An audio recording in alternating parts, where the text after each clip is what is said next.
시작하도록 하겠습니다. 네, 안녕하세요. 2022학년도 임용 후보자 선정 경쟁 시험에서 경기 지역 차석을 하게 된 이찬미라고 합니다. 네, 간단하게 제 소개부터 해드려야 될 것 같아요. 저는 주전공을 유아특수교육으로 했고 복수전공을 초등특수로 하였습니다. 그리고 이번에 초수생, 즉 4학년 재학생의 신분으로 초등특수 임용시험을 보게 되었습니다. 제가 학업과 임용 공부를 병행을 하였기 때문에 좀 절대적인 시간이 부족을 해서 공부 효율을 많이 따져가면서 공부를 했어요. 네, 복수 전공을 해서 너무 바빴고 초수생이어서 공부 방법을 잘 몰랐기 때문에 엄청 체계적으로 공부를 하진 못했어요. 그리고 제가 복수 전공을 해서 그 당시 작년 이맘때 아는 선배도 없었고 함께 공부할 사람도 없었습니다. 그래서 어디서부터 어떻게 공부를 해야 할지 막막했던 기억이 나요. 그래서 저와 같은 상황에 놓여져 있는 분들에게 조금이나마 도움이 되고자 이 자리에 서게 되었습니다. 그래서 제가 이렇게 말씀을 드리기에 앞서서 해드리고 싶은 말씀은 제가 이제 1년의 시간 동안 임용 공부를 하면서 제가 느낀 임용 공부라는 것에 대해 말씀을 드리는 것이지 이게 절대적이지 않다라는 것을 말씀을 드리고 싶어요. 그래서 여러 합격생분들의 수기를 보시고 자신에게 맞는 공부 방법을 찾아서 그것을 적응하고 밀어붙이는 것이 중요하다라고 생각을 합니다. 그래서 제가 크게 다섯 가지를 말씀드리려고 해요. 첫 번째는 제가 공부를 할 때 환경적인 요인, 그리고 저의 공부 스타일에 대해서 말씀을 드릴 거고, 두 번째는 제가 초특 시험을 선택하게 된 이유에 대해서 말씀을 드리려고 합니다. 그리고 세 번째는 강의를 들을 때의 태도, 네 번째는 제가 1년의 임용 공부, 수험 생활을 반추해 봤을 때 잘한 점, 어떤 시행착오가 있었고 이것을 어떻게 극복했는지, 그리고 아쉬운 점에 대해서 말씀을 드리고자 합니다. 마지막으로는 제가 Q&A를 준비를 했어요. 제가 다니는 대학교에서 먼저 임용특강을 했었는데 거기 많은 후배님들 그리고 수험생분들이 저에게 질문을 해주셨어요. 거기서 나온 공통적인 질문들 중에서 제가 이것만큼은 꼭 말씀드려야겠다 하는 것들에 대한 답변을 드리도록 하겠습니다. 그리고 보시면 2에서 4페이지는 제가 1년 동안 특수교육학, 초과정, 장특법 총론들을 제가 월별로 어떻게 공부했는지를 기술해 두었어요. 이거는 여러분들이 직접 읽고 참고를 해주셔도 충분히 이해가 가능하실 것 같습니다. 자, 그럼 먼저 저의 환경적 요인에 대해서 말씀을 드리도록 하겠습니다. 저는 4학년 1학기 때 모든 과목을 전공 과목으로 16학점을 수강을 하였고 4학년 2학기 때는 이제 교육봉사 그 패스만 받으면 되는 상황이었습니다. 그리고 코로나19 상황으로 학교 강의가 이제 비대면 실시간 강의나 동영상 강의로 진행이 되었어요. 그래서 제가 본가인 서울에서 생활을 할 수 있었고 노량진 직강을 수강을 할 수 있었습니다. 단 5월 달에 교생 실습 기간 그리고 6월 달에 학교 기말고사, 졸업고사, 졸업사정 등등으로 인강을 들은 그 달은 제외하고 모두 직강으로 수강을 하였습니다. 그리고 두 번째, 제가 초특 임용을 선택한 이유입니다. 두 가지 나만의 기준을 세우는 것이 매우 중요하다라고 생각을 합니다.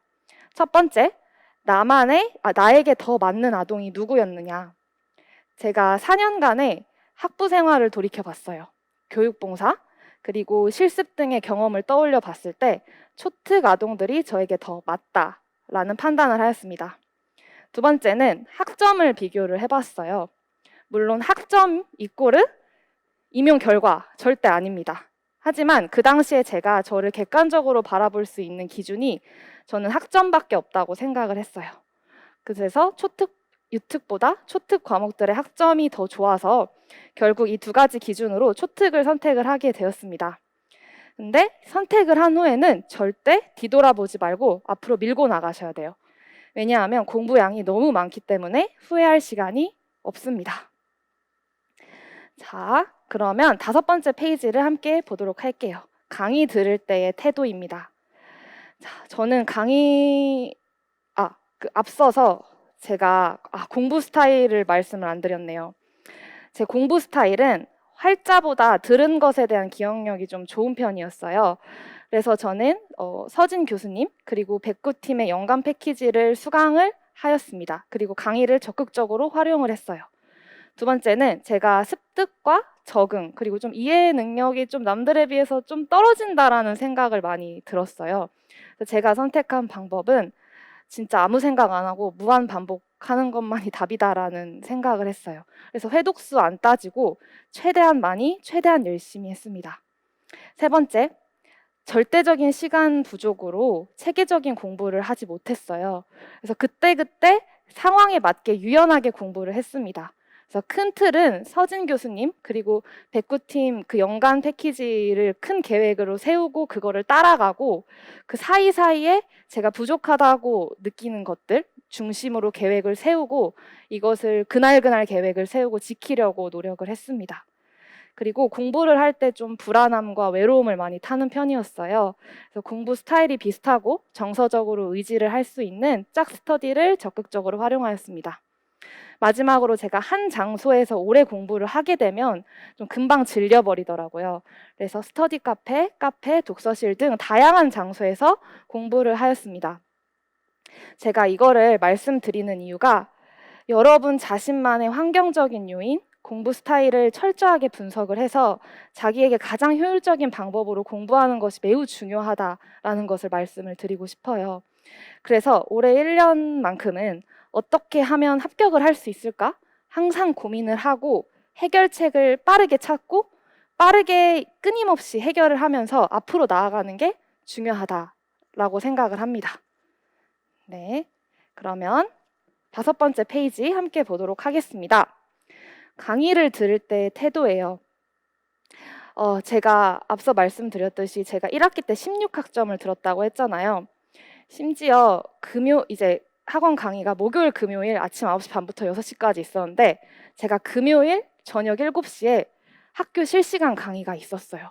그래서 정말 빠듯하게 한 학기를 보냈는데 그래서 서진 교수님 강의를 들을 때 지금 듣는 개념 설명이 임용전 마지막이라는 마음가짐으로 정말 집중을 해서 들었습니다. 그래서 교수님이 설명을 하실 때 저는 머릿속으로 계속 생각을 했어요. 내가 이 개념을 이해했는가?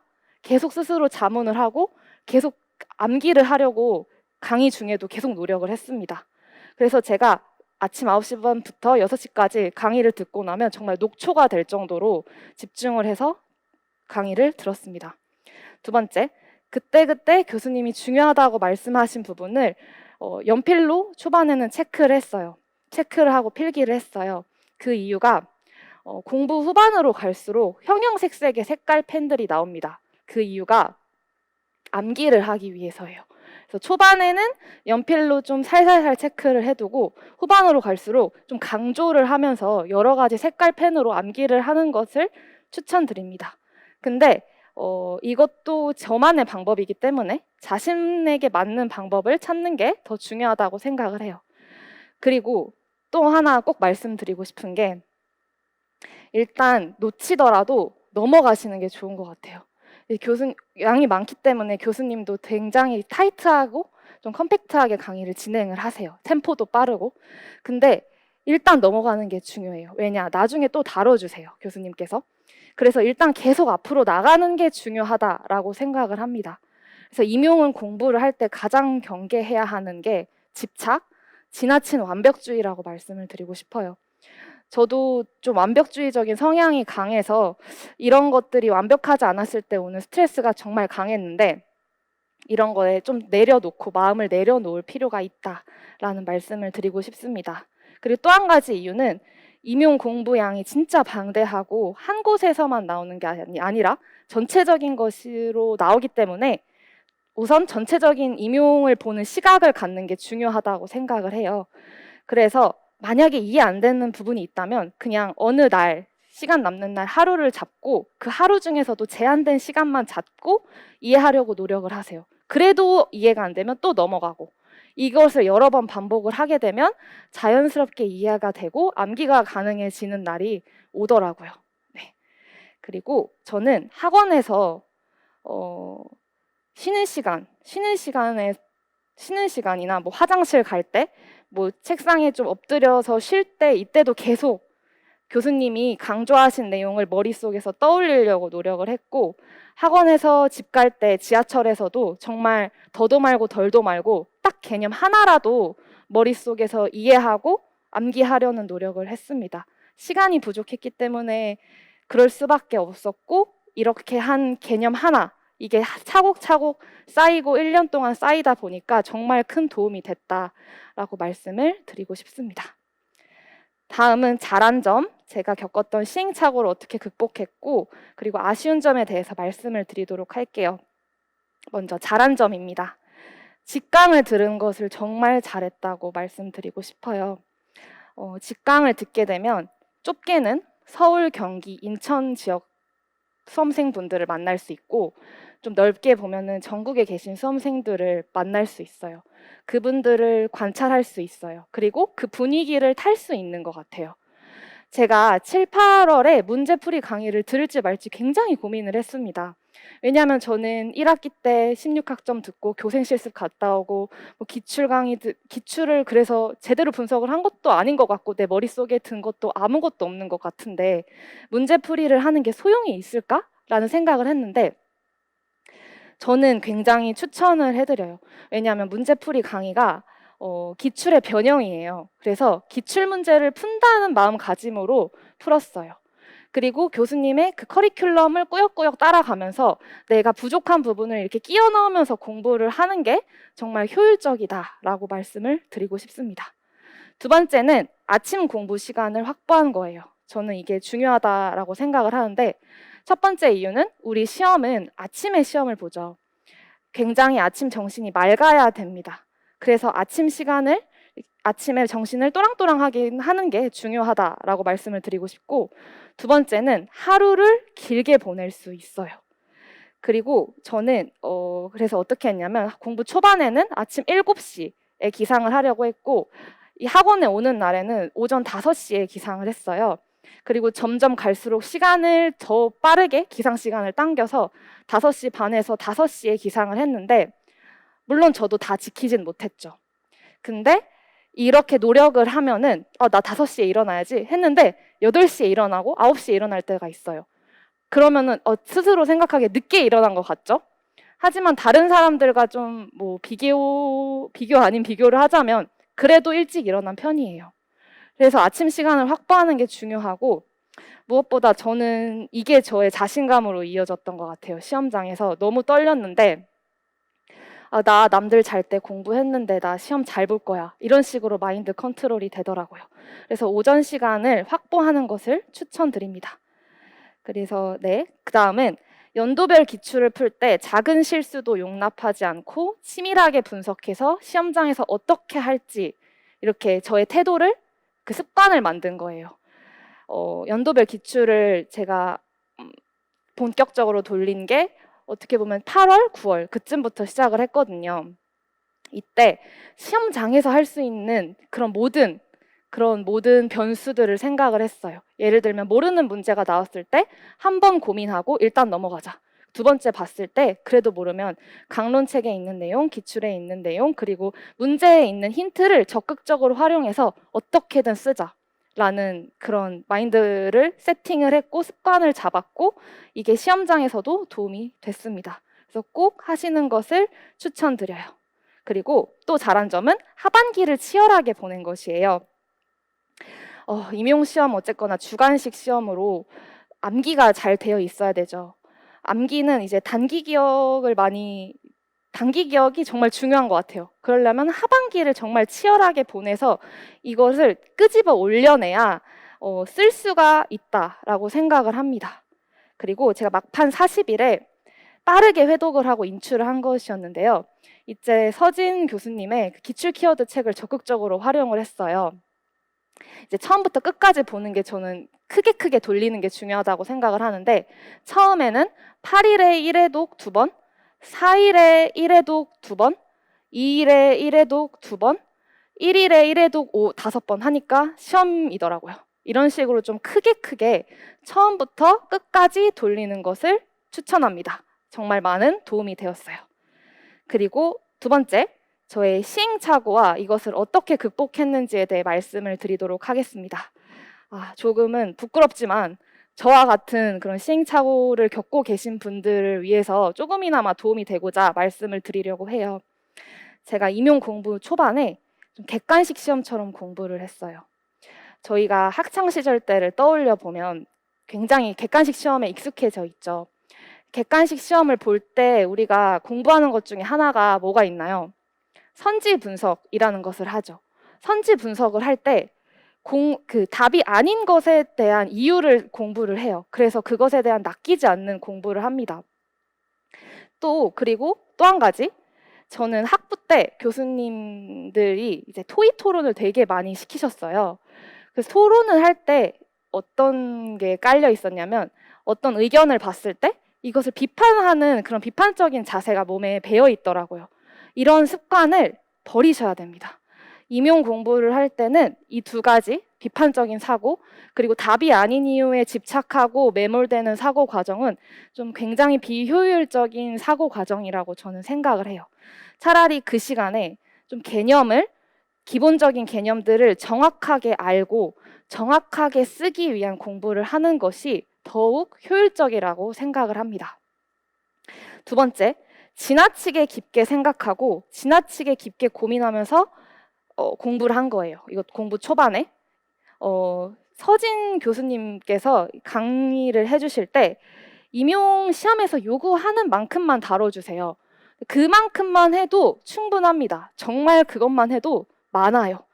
그래서 너무 깊게 생각하고 고민하기보다는 차라리 그 시간에 기출에 많이 나오는 개념, 그리고 기출 주변에 있는 개념들에 대한 명칭, 정의, 장점, 단점, 효과, 단계 등등 이것을 정확하게 이해하고 정확하게 암기하는 노력을 하고 공부를 하는 게 더 효율적이다라는 말씀을 꼭 드리고 싶었습니다. 네, 세 번째, 아쉬운 점이에요.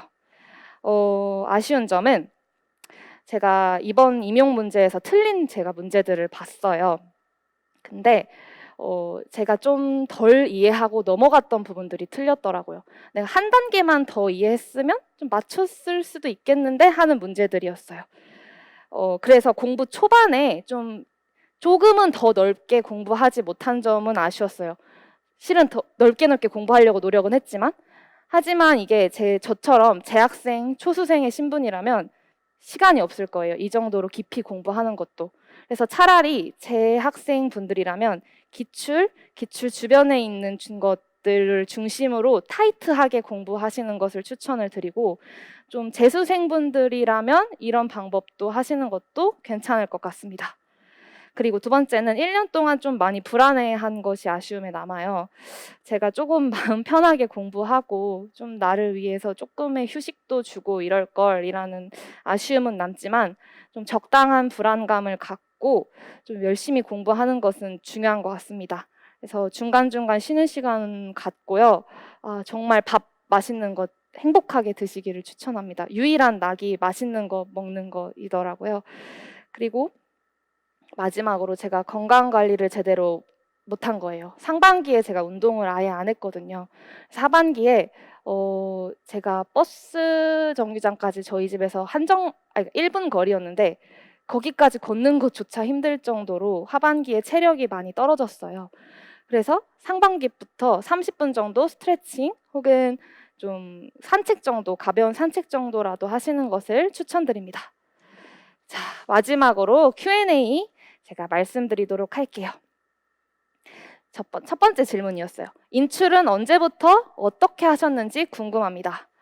저는 1월부터 하려고 노력을 했어요. 그 주에 배운 내용들을. 그리고 1회독 할 때는 마인드맵에 있는 좀 굵직굵직한 개념들은 백지 인출을 했고요. 좀 부수적인 개념들은 읽고 이해하는 정도로 했습니다.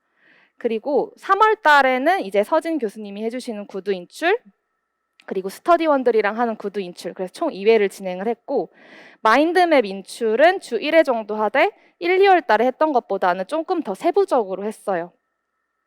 그리고 이제 5, 6월에는 못했고 7월에서 9월까지는 제가 혼자 짧게 끊어가면서 인출을 했는데 이게 정말 중요한 것 같아요. 예를 들어서 시간을 정해서 뭐 1시부터 1시 반까지 뭐 지적장애 교육의 어느 파트를 암기를 하겠다.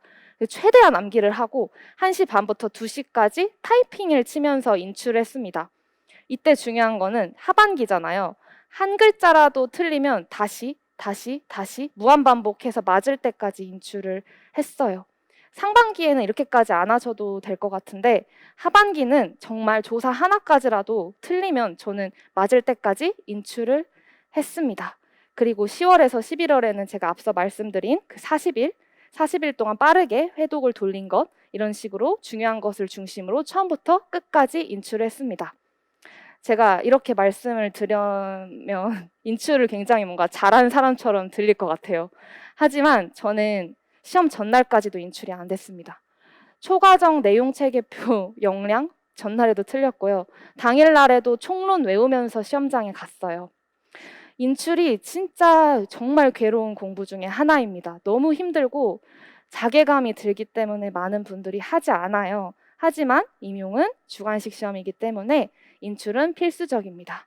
잊어버리더라도 스스로 다독이면서 시험날에는 기억날 거라는 마음가짐으로 끝까지 잡고 가시기를 추천합니다. 두 번째 질문이었어요. 공부 비율이 궁금합니다.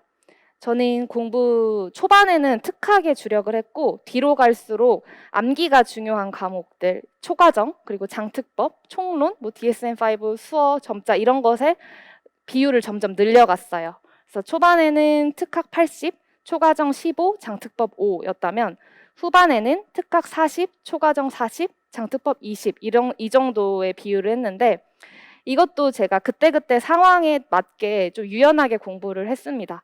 정말 초과정이 좀 안 잡혀 있는 것 같은데 할 때는 하루 종일 초과정 한 날도 있었고 이거 좀 부족하다 싶을 때는 특학을 더 주력을 해서 좀 이런 비율이 전체적으로 이렇게 했다는 거지 절대적으로 했다라는 것은 아니라고 말씀을 드리고 싶어요.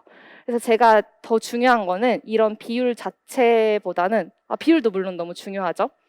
끊임없이 내가 알고 있나를 점검을 하고 효율적으로 그 비율도 유도리 있게 이렇게 바꿔나가면서 공부를 하시는 것을 추천을 드립니다. 세 번째, 단권화를 해야 하는지 서브노트를 만들어야 하는지에 대한 질문이 많았는데 저는 제 개인적인 생각이에요. 저는 둘 다 크게 중요하지 않다라고 생각을 합니다. 물론 중요한데 서브노트랑 단권화에 집착을 하게 되면 그것을 만드는 행위 자체에 집중을 하게 될 수도 있는 부작용이 나타날 수도 있더라고요. 그래서 임용과 관련된 자료들을 나의 것으로 만드는 작업에 조금 더 집중을 하는 게 어떤지라고 말씀을 드리고 싶어요.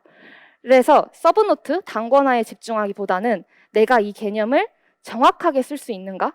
시험 문제를 봤을 때 0.1초 만에 이 개념을 떠올릴 수 있는가 고민하는 게 더 효율적이라고 생각을 합니다. 그래서 저도 서브노트를 초반에 만들다가 포기를 했어요. 시간이 너무 많이 들어서. 그래서 혹시라도 서브노트를 만들고 계시는 분들이 계시다면 행위 자체에 집중하기보다는 내용을 머릿속에 체계화시키는 것을 집중하면서 만드는 것을 추천드리고요. 재학생분들이라면 시간이 너무 오래 걸리기 때문에 추천하지는 않습니다. 제가 단권화를 했다면 그렇다고 말씀을 드릴 수 있는데요. 제가 서진 교수님의 연간 패키지를 들으면서 이제 기본 이론서에 교수님이 이제 강조하신 부분들, 그리고 제가 중요하다고 생각하는 내용들을 보충을 하고 그 보충 프린트 중에 중요한 것만 선택을 해서 오려서 붙여 넣었어요. 그리고 이것을 무한 반복했습니다. 그래서 단권화를 생각하고 계신 분들이 계시다면 이것도 추천하는 방법입니다. 다음, 시험 당일 마인드 컨트롤은 어떻게 했나요? 제가 전날 밤에 너무 많이 긴장을 해서 2시간밖에 잠을 못 잤어요. 특금 같은 데 보면 잠을 충분히 자야 두뇌 회전이 빠르다 이런 말씀을 많이 하셔서 너무 불안한 거예요. 나 시험 망하면 어떡하지? 라는 생각을 했는데 그때 딱 들었던 생각이 저희 학교 중간고사, 기말고사 생각하면 밤 많이 새잖아요. 근데 밤을 새서 공부를 해도 시험에 지장이 없었어요. 이것도 마찬가지일 거야 라는 마음가짐으로 시험을 받고 제가 뭐 모의고사 모든 그런 시험 본 것을 통틀어서 가장 좋은 점수가 나오게 되었습니다. 그리고 이거 꼭 말씀드리고 싶은 게 1교시 1번 문제가 제가 느끼기에 제일 어려웠어요. 그래서 당황을 했어요. 그때 제가 했던 그런 다음과 같은 생각을 했습니다. 첫 번째, 일단 빠르게 넘어가고 다른 문제 풀기. 이 습관은 제가 아까 연도별 기출 문제를 풀 때 만들어야 돼요. 모의고사, 연도별 기출 문제를 풀 때 이 습관을 잡아둬야 되고, 두 번째, 내가 어려웠으니 모든 사람도 어려웠을 거야. 괜찮아. 이렇게 마인드 컨트롤을 했고, 세 번째는 일단 뭐라도 썼어요. 기출, 강론책에서 많이 언급되는 용어, 그리고 힌트, 문제에 나온 힌트를 적극적으로 활용을 했고, 논술을 쓸 때 예시 잘 안 쓰잖아요. 예시까지 쓰면서 어떻게든 맞으려고 썼습니다. 그래서 뭐 어떻게든 말이 되려고 쓰니까 답이 되더라고요. 답으로 처리가 되었습니다. 그리고 헷갈리는 문제가 나왔을 때 가장 답에 가까운 것을 쓰려는 노력을 하라고 말씀을 드리고 싶어요. 마지막으로 생각보다 시험장에서 시간이 부족할 거예요. 저도 논술을 문제를 풀 때 항상 30분 정도 시간이 남았고 다른 교육과정 풀 때도 한 2, 30분 정도 시간이 남았는데 제가 이번에 논술을 풀 때 펜을 놓자마자 종이 쳤어요. 그래서 모르는 문제가 나오면 일단 과감히 넘기자. 그리고 이때 마인드 컨트롤은 나 지금까지 공부 열심히 했으니까 이 문제가 내 합격과 불합격을 결정짓지 않을 거다라는 생각을 하였습니다. 마지막입니다. 초수생 그리고 재학생 수험생에게 하고 싶은 말은 끊임없이 고민하세요. 어떻게 하면 내가 시험에 합격할 수 있을까? 빠르게 결정하고 뒤돌아보지 말고 옆도 보지 말고 앞만 보고 밀고 나가세요. 더 효율적인 방법이 공부를 하다 보면 생각이 날 겁니다. 그래서 내가 할 수 있는 한 최대한 많이, 최대한 열심히 하시라고 말씀을 드리고 싶고요. 새로운 사람들과 공부를 하세요. 학교 사람들만 하지 마시고 학원 사람들, 뭐 다른 학교 사람들, 기간제 하셨던 선생님들을 만나서 어떻게 공부를 하시는지 관찰을 하고 좋은 방법이 있으면 그대로 따라 하시는 것을 추천드립니다. 제가 1년 동안 이 공부를 생각을 했을 때 이 공부는 고여 있으면 안 되는 것 같아요. 계속 자신을 새로운 환경에 노출시키고 앞으로 밀고 나가야 된다라고 저는 생각을 합니다. 그리고 인내심을 가지세요. 정말 지쳐요. 저는 시험 전날까지도 몰랐다고 말씀드렸잖아요. 하지만 수없이 많은 반복이 쌓이고 쌓이다 보면 시험 당일에는 알 거예요. 물론 시험 당일에도 모를 수 있어요. 하지만 답에 가깝게 쓸 수 있는 능력이 생기고 운이 좋으면 답안 처리가 정답 처리가 될 수도 있겠죠. 그리고 내가 모르면 남들도 모른다는 자신감을 가지셨으면 좋겠습니다. 그리고 지금까지 열심히 하고 있는 여러분들 자신을 칭찬해 주시길 바랍니다. 올해 꼭 합격하시길 제가 멀리서 응원하겠습니다. 감사합니다.